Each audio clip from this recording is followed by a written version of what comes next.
Are growth vibes at Celsius Holdings drying up? Or is this desert oasis as lush as Greenland? Or was it Iceland that's green? Mighty Ducks fans, two experts, I really need your help.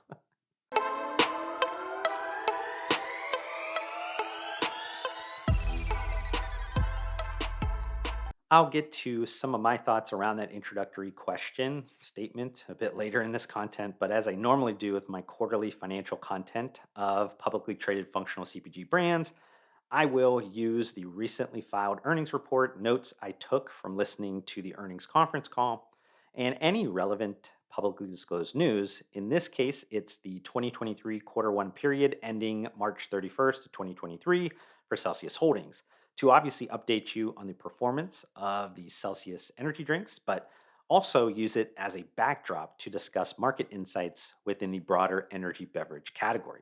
That being said, let's start with some revenue numbers to kind of set that foundation. In this quarter, Celsius Holdings had revenue of $259.9 million, which was up 95% year over year, and maybe more impressively, up 46% on a quarter over quarter sequential basis. This is also the first time in company history that they exceeded $200 million in quarterly revenue. Breaking out the revenue geographically, North American sales were $248.6 million, which was up 101% year over year. This doubling of growth was driven by increases in distribution points and SKUs per location, as well as some benefit from increased days inventory outstanding at the PepsiCo mixing centers. Speaking of Big Blue, net sales to PepsiCo amounted to $156.5 million in the quarter. An additional kind of cool data point shared by Celsius, according to IRI last 52-week data ending March 26th of 2023, Celsius was again the number one brand driver of growth in the energy drinks category. Celsius was responsible for 23% of the category growth, driving $552 million in incremental sales over the year. And instead of covering the international portion of sales fully right now, be patient because I have some deeper insights to share in the final part of this content. Now, if you've consumed my Celsius content in the past, this next section is usually much more robust, but because of the August 2022 distribution and investment deal with PepsiCo, things have gotten a bit more simplified from the perspective of Celsius and cloudier from my perspective. But it's all good. There's still some retail and distribution updates to go through that I think are extremely important and insightful for anybody that's kind of paying attention to this. First and foremost, the entire DSD distributor transition was complete by year end. So Celsius is fully within the PepsiCo distribution system in this quarter. In terms of consumption growth, SPINS data for the period ending March 26th of 2023 shows that Celsius grew 124% year over the last 4 weeks and 129% year over the last 12 weeks. That's significantly larger than the broader energy category, which grew 12.4% year over the last 4 weeks and then 15.5% over the last 12-week period. In addition, according to the trailing 4 weeks of IRI Spins all track channel data for the period ending March 26th of 2023, Celsius is now securely the third largest energy drink brand in the category. Its market share went from 3.7% in the first quarter of last year to now 7.5%. Celsius energy drinks are now carried in over 215,000 locations in the United States, and the average items carried per store has increased exponentially since the PepsiCo partnership, with Celsius sitting at 13.6 items per store compared to 8.6 the previous year.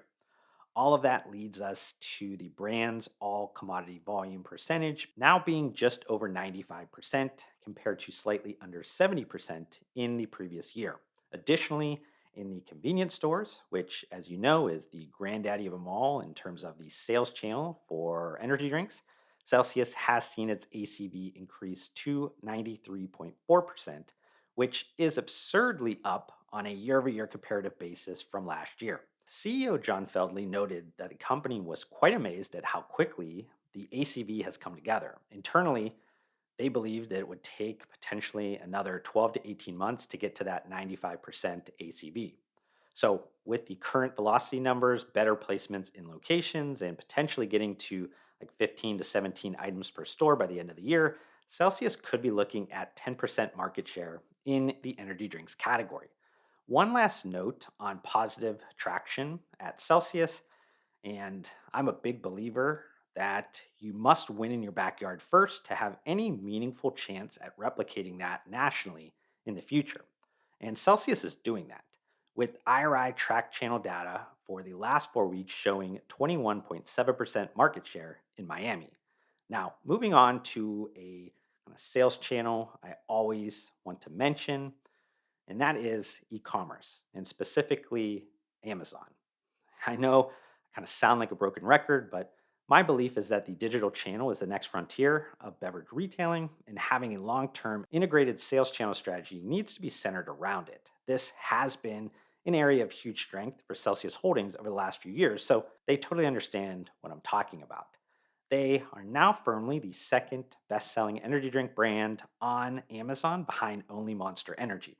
In the latest quarter, Celsius reported generating just under $22 million in Amazon revenue. That's up 58% year over year.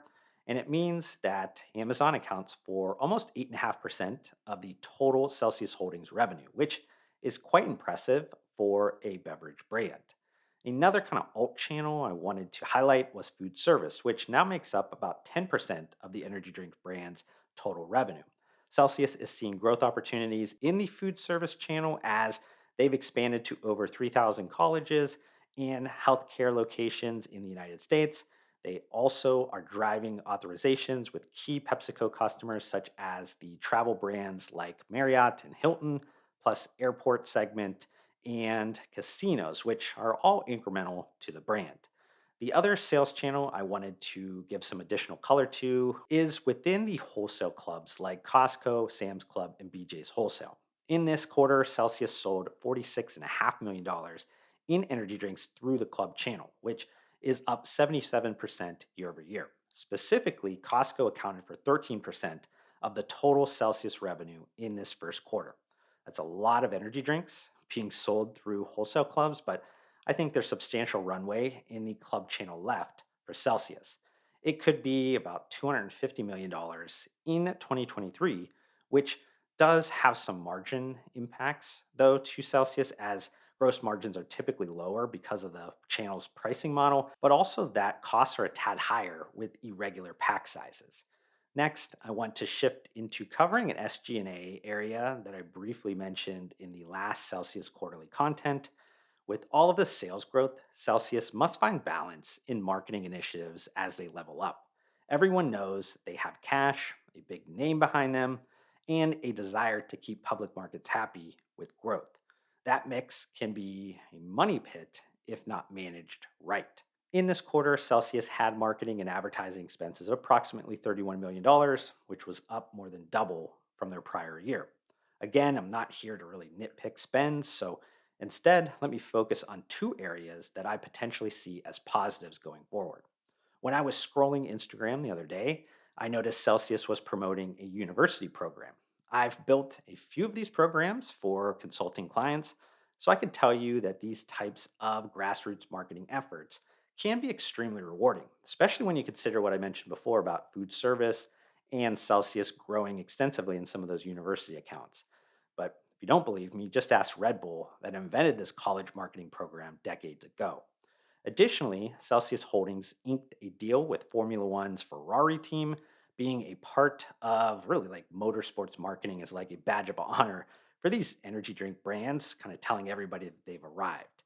What I like about F1 though is not only is it growing in the US market because of Netflix, but it's a global sport, which transitions well into what's going on with Celsius internationally right now and in the future. In the last quarter, Celsius had international revenues of $11.4 million, which was up 15% year over year. While Celsius reported that year over year increase in Q1 for the markets outside of North America, they did see a slight decline from last quarter.